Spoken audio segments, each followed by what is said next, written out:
ఓం శ్రీ గురుభ్యో నమ. ఇవాళ రాష్ట్రంలో జరుగుతున్నటువంటి పరిణామాలు చూస్తుంటే ద్వాపర యుగానికి అంతం పలికిపోయే ముందు ఒక ఘట్టం గుర్తుకొస్తుంది. అది ఏమంటే,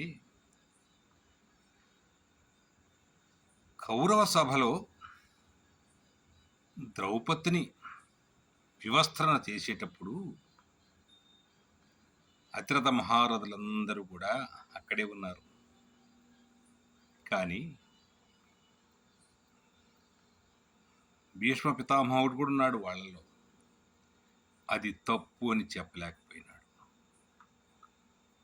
అదే భీష్ముడు భీమసేనుడు దుర్యోధనుడి యొక్క తొడలో విరగగొట్టి ఆ రక్తం తీసుకొచ్చి ద్రౌపది కురులకు పూస్తున్నప్పుడు ఆ ఆవేశంతో ద్రౌపది ఒక్కసారిగా వికటాట్టహాసంగా నవ్విందట. అప్పుడు భీష్ముడు, అమ్మా, చాలా తప్పు చేస్తున్నావు, అలా నవ్వకూడదు అన్నాడట. చూడండి, అప్పుడు ద్రౌపది ఒక్కసారిగా ఏమందో తెలుసా? తాతగారు, తప్ప, ఆనాడు నిండు కొలువులో నా వలువలు ఒలుస్తుంటే అది మీకు తప్పనిపించలేదా? ఈనాడు నా పైన దాడి చేసిన వాళ్ళని ఆ రక్తం నా కురులకు పూస్తుంటే ఆ ఆవేదన ఆపుకోలేక నవ్వితే మీకు తప్పనిపించిందా అని అడిగిందట. అప్పుడు భీష్మ పితామహుడు ఏమన్నాడో తెలుసా? తల్లి, ఆనాడు నేను కౌరవుల కొంపలో దుష్ట పిండము తిన్నాను. నా మనసు పనిచేయలేదమ్మా. నేను ఏమీ చెప్పలేని స్థితిలో ఉన్నాను. ఈనాడు ధర్మాత్ముడైన ధర్మరాజు ఇంట, అంటే పాండవుల ఇంట ముష్టాన్న భోజనం తింటున్నాను కాబట్టి నా బుద్ధి పనిచేసిందమ్మా. అందుకని వాళ్ళ తప్పు అని చెబుతున్నాను అన్నాడట. అంటే దీని అర్థం ఏంటో తెలుసా? దుర్మార్గుడి యొక్క పరిపాలనలో ఉన్నటువంటి అధికారుల బుద్ధి కూడా పని చేయదు. అదే ధర్మ మార్గం నడిచేటువంటి ప్రభు యొక్క దగ్గర పనిచేసే వాళ్ళ అధికారులైనా ఎవరైనా సరే బుద్ధి చక్కగా పనిచేస్తుంది. ఇప్పుడు అదే జరిగింది. కలియుగ వైకుంఠవాసుడు దేవదేవుడి యొక్క లడ్డూ ప్రసాదంలో పంది నూనె, గోవు, ఎద్దు, దున్నపోతుల మాంసం. ఎంత దుర్మార్గం అండి! అది ఎవరి టైంలో జరిగింది?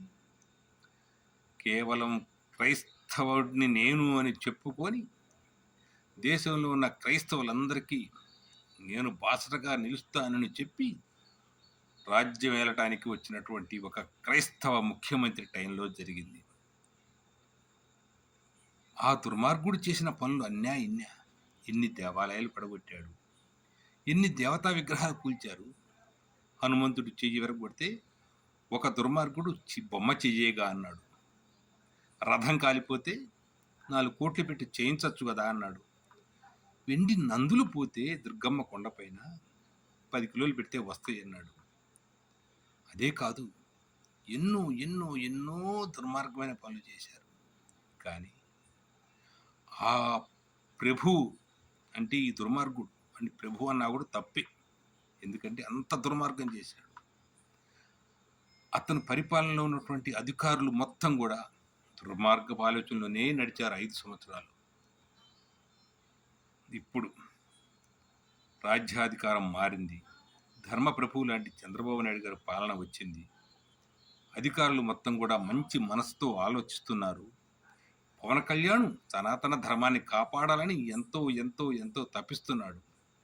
నిజంగా కేంద్రంలో నరేంద్ర మోడీ గారు ఉండటం మన భారతీయులు చేసుకున్న పుణ్యం అండి. ఆ మహానుభావుణ్ణి మనం విస్మరించామంటే రాబోయే రోజుల్లో ఎక్కువ దూరం లేదు, ఎంతో దూరం లేదు, కనీసం 20 సంవత్సరాల్లోనే మనల్ని మనం కాపాడుకోలేని దుస్థితి. మనమే చూస్తాము, మనం పోతాం కదా అనుకుంటున్నారు కొంతమంది పిచ్చి వాళ్ళు. మనం కోసం కాదు, భావితరాలు పాడైపోతాయి. ఆనాడు ఆనాడు శివాజీ, అల్లూరి సీతారామరాజు, భగత్ సింగ్, సుభాష్ చంద్రబోసు, చంద్రశేఖర్ ఆజాద్, ఇంతమంది మనం చూడబోయినామా అనుకుంటే మనం ఉండేవాళ్ళమా ఈనాడు? అలాగే ప్రతి ఒక్క హిందువు కూడా ఈ తిరుమలలో జరిగిన దుర్మార్గాన్ని ఖండించి అన్యమతస్థులు ఇళ్ల ముందు ప్రచారం చేస్తున్నా, మత మార్పిడులు చేస్తున్నా, ఎవరో నాబోటి వాడో ఇంకొకడు మాట్లాడితే మనకెందుకని ఊరుకోకండి. ప్రతి ఒక్కడు ఖండించండి. ఇది తప్పు అని గ్రామ పొలిమేరలు దాటి దాకా తరమండి. వారి మతం వారి గొప్పే.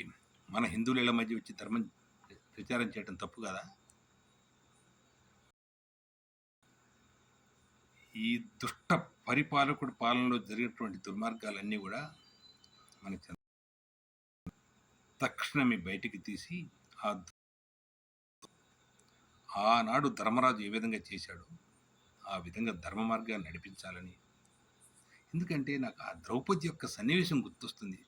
అక్కడికి ఇక్కడికి తిండిలో ఎంత తేడా ఉందో భీష్ముడు చెప్పాడు కదా, ఇక్కడ అలాగనే ఉంది. 5 ఏళ్లలో దుర్మార్గం పాలనలో అధికారులు చేసిన దుర్మార్గం కంటే కూడా ఆ ప్రభువుని గెలిపించుకున్నారే ప్రజలు మొత్తం 5 కోట్ల జనాభా, అంతకంటే పెద్ద దుర్మార్గమే తప్పు చేసినట్టు.